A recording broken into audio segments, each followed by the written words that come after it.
오늘 본문의 말씀 의지해서 선택의 기준이라는 제목으로 함께 은혜의 말씀을 나누길 원합니다. 우리는 매일의 삶 속에서 선택의 순간을 맞이하고 있습니다. 그 선택이 크고 작은 것은 있지만 늘 선택의 순간 앞에 우리는 살고 있습니다. 그런데 우리가 다 알고 있는 것처럼 그 선택의 순간마다 나름대로의 기준을 가지고 결정하며 그것을 선택합니다. 크고 작은 선택 앞에서 우리의 기준이 어떤 사람은 돈이 됩니다. 돈이 내 안에 벌리느냐, 돈이 많아지느냐 아니면 적어지느냐에 따라 어떤 것을 선택하기도 하고 어떤 것을 선택하지 않고 버리기도 합니다. 어떤 사람은 내 자신의 이익이 되느냐, 내 자신이 유익이 되느냐에 따라 어떤 사람을 사귈 거냐, 어떤 친구를 사귀지 않을 거냐, 그게 선택의 기준입니다. 어떻게 하면 나의 도움이 될까? 우리 학생들을 보면 나에게 공부에 유익이 되는 사람을 사귈 건가? 안 된다면 그 사람을 과감하게 선택하지 않습니다.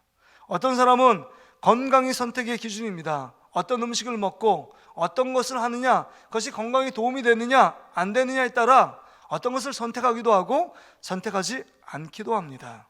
어떤 사람은 명예가 선택의 기준입니다. 내 명예를 높이는 사람이냐 아니냐에 따라서 선택하기도 하고 선택하지 않기도 합니다. 오늘 본문에 보면 나오미의 결혼 전략을 룻이 그대로 다 순종했다고 6절에 기록되어 있습니다. 그가 타작마당으로 내려가서 시어머니의 명령대로 다 하니라 라고 말씀합니다. 3장 1절부터 5절까지 내가 너를 위하여 복되게 하길 원하는데 네가 이삭을 주어 나를 헌신하고 섬기고 복량했는데 그거 당연하다고 생각하지 않고 너에게 고마운데 내가 영원한 안식처를 너에게 주길 원하는데 그 결혼 전략을 지금 며느리인 룻에게 얘기하고 그 다음에 그 얘기한 그 내용을 철두철미하게 지금 며느리인 룻이 그 시어머니의 전략에 따라 순종하는 장면이 오늘 본문에 기록되어 있습니다.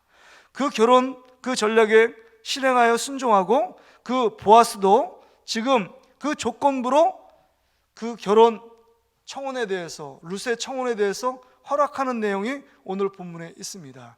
왜 조건부로 얘기하냐면 그 더 가까운 친족이 있습니다. 나오미 가정 엘리멜렉의 그 친족 가운데 보아스보다 더 가까운 친족이 있기 때문에 내가 그 친족이 그 가까운 근족이 그 기업물을 의무와 책임을 다하지 않는다면 내가 당신하고 결혼해서 기업물을 책임과 의무를 감당하겠다라고 말하고 있는 장면이 오늘 본문에 기록되어 있습니다. 그렇다면 지금 이 보아스와 지금 룻의 결혼, 이 보아스가 결혼을 승낙하게 되면 기업물을 책임을 다 감당하게 되면 어떤 일들이 벌어지느냐? 여러분 지금 보아스 가정에 재산적인 막대한 손실과 그 다음에 손해가 따르는 것입니다. 왜냐하면 지금 엘리멜렉 가운데 지금 엘리멜렉이 죽었잖아요. 그 다음에 이 룻의 남편도 죽었습니다. 그러기에 그 기업을 잇기 위해서는 그 안에 재산상의 보전이 필요합니다. 그렇다면 이 결혼을 승낙하는 결정을 할 때, 그 결혼을 승낙하는 선택을 결정할 때 그것을 한다면 재산상의 막대한 손해와 그 다음에 막대한 희생을 따르는 중차대한 문제에 서 있는 것입니다. 그래서 실제로 우리가 사정에 보면 지금 가까운 근족이 정말 자기는 그 의무를 자기의 재산상의 손해를 감수할 수 없다 해서 여러분 그 친족 여기 보니까 엘리멜렉에 더 가까운 친족이 거절하는 장면이 기록되어 있습니다. 그런데 왜 보아스는 이 막대한 이익, 막대한 손해, 그 다음에 희생을 감수하고라도 이방 여인은 룻과 결혼을 결정하게 되었느냐 하는 것입니다. 그것은요, 이 보아스의 선택의 기준은 돈이나 재산이 아니었습니다. 이 보아스의 선택의 기준은 하나님의 말씀이었고 하나님이 기준이었기 때문에 어떠한 손해를 치르더라도 하나님을 버릴 수 없고 하나님 말씀을 저버릴 수 없다라고 생각을 한 것입니다. 그렇습니다. 지금 이 보아스는요, 하나님을 사랑하고 하나님 말씀, 그 기준인 율법의 말씀을 지키기 위해서 레위기 25장에 기업물을 자의 책임을 다하기 위해서, 하나님 말씀에 순종하기 위해서 룻을 선택하고 있습니다. 그래서 여기 보면 9절부터 보면 기업 물을 자에 대한 이야기가 계속 나옵니다. 이르되 네가 누구냐 하니 대답하되 나는 당신의 여종 룻이오니 당신의 옷자락을 펴 당신의 여종을 덮으소서. 이는 당신이 기업 물을 자가 됨이니이다. 그 다음에 12절에도 보면 또 13절에도 보면 계속해서 기업 물을 자에 대한 이야기가 기록되어 있습니다. 그러니까 저번에 말씀드렸지만 레위기 25장의 말씀을 통해서 기업 물을 자의 책임, 의무에 대해서 나옵니다. 이 기업 물을 자, 곧 하나님의 말씀, 율법을 지키는 것에 우선순위를 두었기 때문에 돈, 재산상의 손해를 볼지라도 하나님의 말씀을 지키기 위한 노력, 그 다음에 책임을 다하고 있는 이 보아스의 모습을 볼 수 있습니다. 뿐만 아니라 여러분, 보아스만이 아니라 나오미도 담대하게 며느리 룻을 보아스에게 보낼 수 있는 기준도 하나님의 말씀이었습니다. 그 기업 물을 자의 책임을 보아스는 정말 하나님을 사랑하고 하나님을 경외하는 자이기 때문에 반드시 내가 이런 전략을 룻을 통해 펼쳐도 반드시 보아스는 룻을 받아들이고 그 다음에 결혼 상대적으로 허락할 것이라는 사실을 믿고 있었습니다. 왜냐하면 여러분, 나오미가 룻을 보낼 때도 하나님의 말씀의 기준을 이해해서 그것을 근거로 해서 그것을 정말 하나님 말씀을 부여잡고 나아갈 때 반드시 보아스가 하나님을 신실히 믿는 하나님의 그 종이었기 때문에 그 일들을 지킬 거라고 여러분 생각했던 겁니다. 여러분, 룻의 선택도 마찬가지 아니었습니까? 룻이 베들레헴의 시어머니를 따라온 것도 하나님을 알고 그 하나님을 믿었기 때문에 가능한 일이었습니다.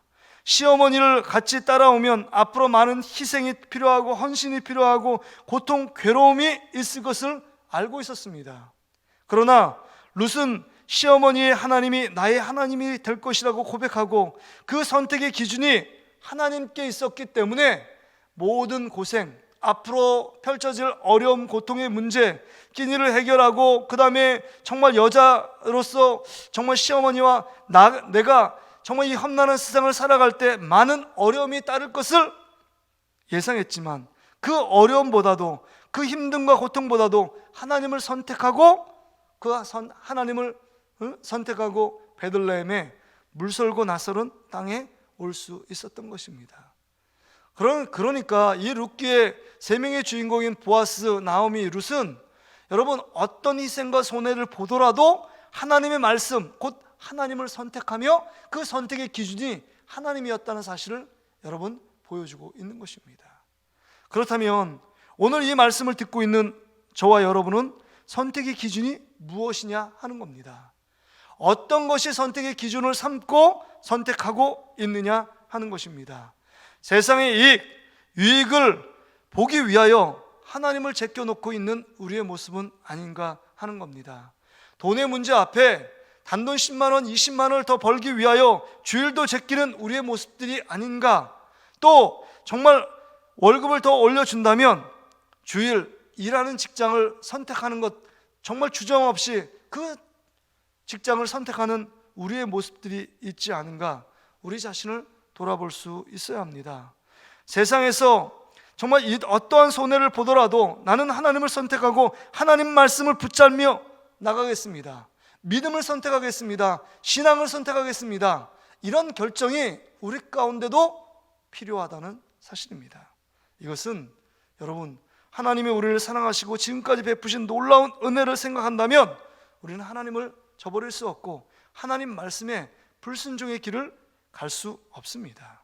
그러기에 여러분, 우리는 오늘 이 말씀을 통해서 보아스와 룻과 나오미의 삶을 통해서 우리의 인생길 가운데 하나님을 선택하고 하나님 말씀을 붙잡아야 우리가 건강한 삶, 하나님이 기뻐하는 삶을 살 수 있다는 겁니다. 하나님 말씀을 그러기 위해서 하나님 말씀을 잘 알아야 합니다. 하나님의 말씀을 붙들고 살아가기 위해 하나님을 사랑할 때 하나님 말씀을 지키며 살아갈 수 있습니다. 하나님을 살아갈 때 온전하게 하나님 말씀을 따라갈 수 있습니다. 말씀을 듣고 그 말씀을 듣는 그 말씀이 우리를 아프게 하고 정말 우리의 영과 혼과 빛 관절과 골수를 찔러 쪼개는 말씀이 되고, 그로 말미암아 말씀이 내 삶이 되어지고 정말 살이 뼈에 붙어있는 것처럼 그 말씀이 내 인생을 이끌어가고, 그 말씀이 우리를 회개시키고, 그 말씀이 우리를 순종하게 만들어 정말 그 주님의 말씀이 우리를 변화시키고, 그 주님의 말씀이 우리를 성장케 하고 성숙케 하는 놀라운 말씀이 우리 삶 가운데 늘 넘쳐야 합니다. 그럴 때 세상에 어떤 손해를 끼치더라도 하나님의 말씀을 붙잡고 하나님을 붙잡을 수 있는 믿음의 결단을 이룰 수 있는 것입니다. 여러분, 보아스는 정말 재산과 그 다음에 자신의 삶에 정말 이익이 없더라도, 정말 여러 가지 손해가 그 가운데 나올지라도 하나님의 말씀, 하나님을 붙들고 선택하며 나갔습니다. 그러기에 정말 아브라함, 또한 그 다음에 다윗, 그 다음에 예수님의 족보에 드는 놀라운 축복을 여러분 보아스와 룻이 그 안에 들어가게 된 놀라운 축복을 받게 된 것입니다. 여러분, 다윗을 생각해 보세요. 정말 두 번씩 정말 사울을 죽일 수 있는 기회가 있었습니다. 여러분 자신도 사무엘 선지자를 통하여 기름을 부음받은 앞으로 이스라엘의 왕이 될 사람입니다. 사울이 계속적으로 죽이려고 달려들잖아요. 근데 결정적으로 죽일 수 있는 두 번의 순간입니다. 모든 사람이 이때 죽이지 않으면 바보와 같다고, 하나님께 기름 부음받은 자도 당신이니까 지금 죽일 수 있는 기회 반드시 선택하라고.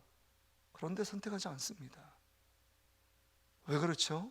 정말 자기가 죽여도 아무 그거에 대해서 반감을 느끼거나 그것에 대해서 뭐라고 할 사람이 아무도 없습니다. 그럼에도 불구하고 하나님이 알고 계시고 하나님이 보고 계신데 어떻게 하나님이 기름 부음 받은 종을 내 손으로 죽일 수 있느냐. 정말 옷자락을 잠시 벤 것 때문에 양심의 가책을 느끼고 고통스러워하는 다윗의 모습을 봅니다. 그의 선택의 기준은 하나님이었습니다. 다른 사람의 말이나 환경 상황 가운데 이끌려 결정하는 것이 아니라 하나님이 보고 계시다, 하나님이 기뻐하시고 하나님을 두려워하는 종으로서 나는 이 일들을 할 수 있고 할 수 없다, 그 선택의 기준이 하나님이었습니다. 사도 바울은요, 정말 자기가 갖고 있는 모든 로마 시민권, 그 다음에 갖고 있는 모든 지식, 갖고 있는 모든 배경, 그것을 다 배설물로 여기고 정말 예수 그리스도를 믿는 고상한 믿음, 그것밖에 내가 자랑할 것이 없다라고 고백합니다.